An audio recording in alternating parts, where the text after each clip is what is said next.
Namaste. I'm going to read Volume 3, Book 3, SataRudra Samhita, Chapter 38, the description of Arjuna's penance in the Shiva Puran.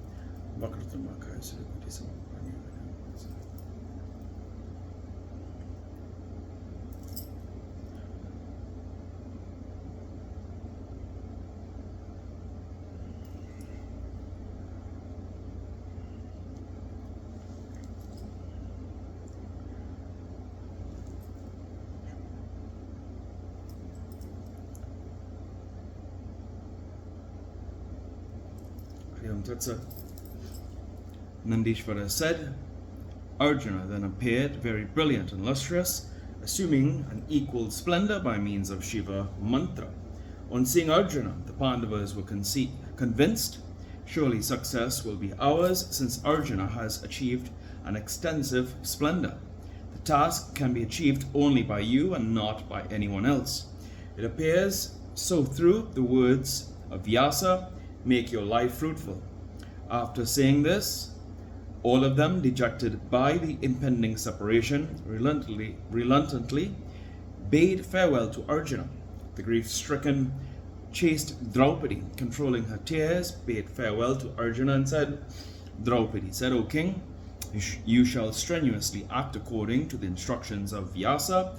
May your path be auspicious. May Shiva be the benefactor. Nandishvara said after bidding farewell to Arjuna, lovingly all those five remained there highly distressed. O excellent sage, remaining there, they spoke to one another. Listen, even in misery, if there is a meeting with beloved persons, it lessens sorrow. In separation, misery is doubled. Even the boldest cannot retain his courage. O great sage, while the Pandavas were thus in grief, the excellent sage, Vyasa, the ocean of mercy, arrived there. The Pandavas honored and bowed to him with respect after offering him a seat. In their misery, they joined their palms in reverence and spoke. The Pandavas said, O holy Lord, O excellent sage, we are burning in grief, but on seeing you, we derive consolation and pleasure. O Lord, a Brahmin, O Lord, O Brahmin sage, please stay here for some time and dispel our grief. By your very sight, our miseries are dispelled. Nandishvara said, thus requested the excellent sage, stayed there for their happiness, dispelling their grief by narrating various legends. O good sage, in the course of conversation pursued by Vyasa, Yudhishthira bowed to him humbly and spoke. Yudhishthira said, O excellent sage, listen. I seek for the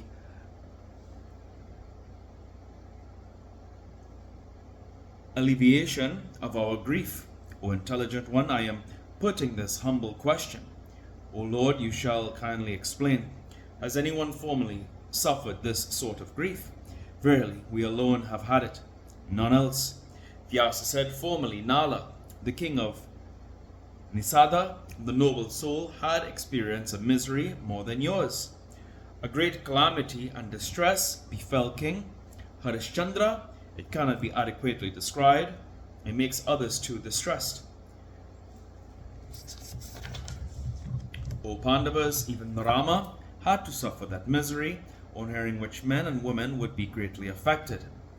Hence it is very difficult to explain this misery. The body is a heap of miseries. Considering this, you shall eschew all miseries.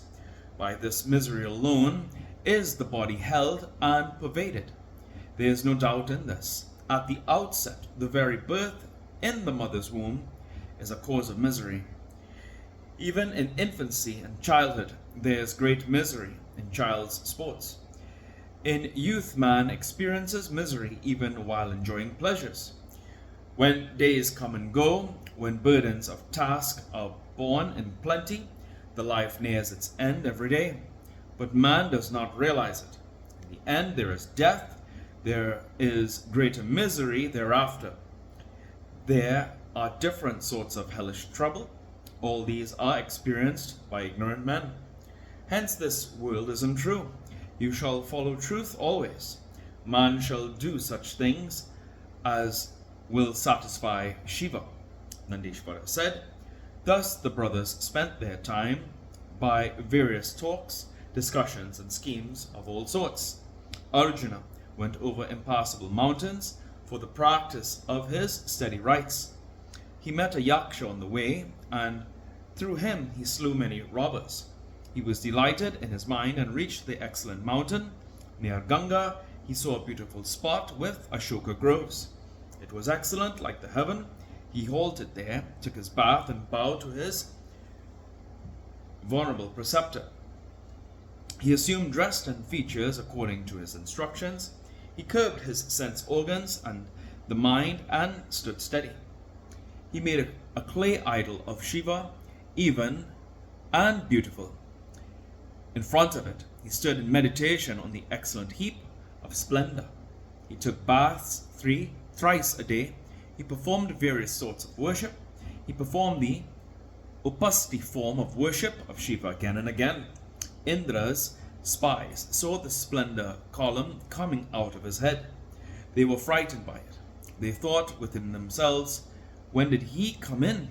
Indra must be informed. Saying so, they went to Indra. Indra's spies said, O Lord of gods, we do not know who it is. Someone is performing a penance in the forest, a god, a sage, the sun, or the fire. We are scorched by his splendor and have come near you. We have told you the details. Please do what is proper. Nandishvara said, thus informed by the spies, Indra, the enemy of mountains, understood whatever his son Arjuna desired to do. He dismissed them and decided to go there to test him. O leading Brahmin, Indra, the lord of Sachi, assumed the form of an elderly Brahmin, bachelor, and went there to test him. On seeing him come, Arjuna worshipped him. After eulogizing him, he stood in front of him and said, Whence do you come now? Please tell me. The Lord of gods, thus requested by him, spoke with a hint and at testing his courage out of love. The Brahmin said, O dear, why do you perform the penance in your prime of youth? It is for salvation or for victory. In every respect, this penance of yours is useless. Nandishvara said, thus questioned by him, he informed him of everything. On hearing that, the Brahmin spoke again. The Brahmin said, this is not proper on your part to pursue this penance for achieving happiness or for salvation by means of kshatric rites. Kshatric rites, O excellent scion of the Kurus, Indra is the bestower of happiness and not of salvation. O excellent one, it behoves you, therefore, to perform a more excellent penance. On hearing his words, Arjuna was angry. Slighting it, but humbly, Arjuna of good rights replied. Arjuna said, it is not for kingdom nor for salvation that this penance is resorted to. Why do you speak like this? I am performing this penance on the advice of Vyasa. O bachelor, go hence. Do you wish to cause my downfall? Of what use is this to you, a bachelor? Nandishvara said. On being addressed thus, he was delighted. He revealed his wonderfully beautiful form with all paraphernalia to him. On seeing the form of Indra, Arjuna was ashamed. Indra spoke to him again after consoling him. Indra said, O dear, O Arjuna of great intellect, choose your boon, whatever you wish in your mind. There is nothing which cannot be given to you. On hearing the words of Indra, Arjuna replied, O father, bless me with victory. I am afflicted by enemies in every respect. Indra said, your enemies, Duryodhana and others, are very powerful. Drona, Bhishma, Karna, and others are certainly invincible. Ashwatthama, son of Drona, and a part of Rudra, is extremely invincible, but they can be withstood through me. Listen to what is wholesome to you. O hero, none is capable of performing this japa. Shiva is the greatest of all, hence perform the japa of Shiva now. Shiva is the Lord of worlds, the mobile and immobile beings. He is the Lord of heaven. He can do everything. He is the bestower of worldly pleasures and salvation. I, Brahma, and others, Vishnu, the bestower of boons, and those who crave for victory are the devotees of Shiva. Now onwards, leave that mantra and worship Shiva with devotion through the rules laid down for the worship of his clay phallic image and by contemplating on him.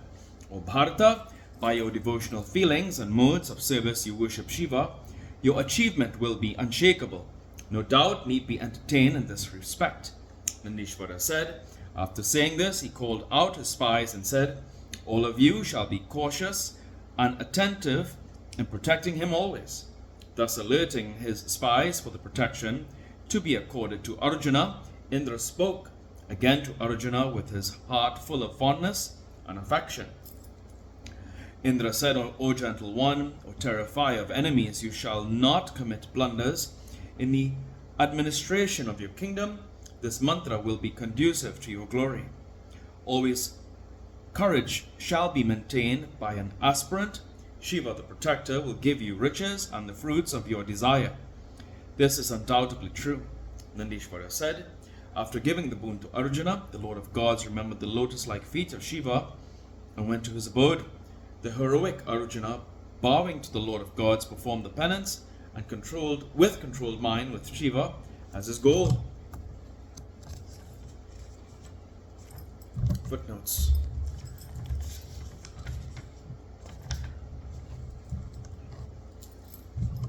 (92) Nala, king of Nisada, lost his kingdom in gambling to his rival Puskara and then wandered into the forest with his wife and suffered great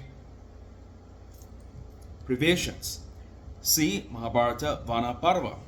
Harishchandra, son of Trisanku, the king of the solar race, had to suffer at the hands of the relentless sage Vishwamitra, to whom he gave away his kingdom, son, wife, life, and everything as a sacrificial gift. Brahma, son of Dasaratha, had to roam into the forest for 14 years owing to the jealousy of Kekahi, who urged her husband Dasaratha to install her son Bharata and to send Rama into exile. In the Vedas, Dasyus are represented as the aboriginal tribes, men who contended with the immigrant Aryans and were overpowered by the latter. In the Puranas, the term Dasyu means a barbarian, a robber, or an outcast.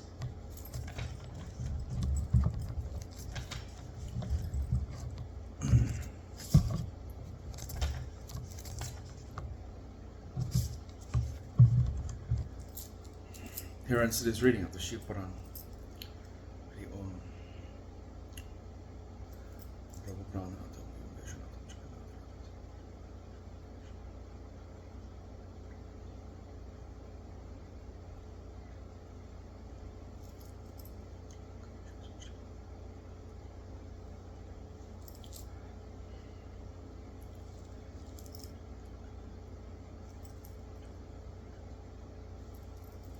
Hari Om Tat Sat.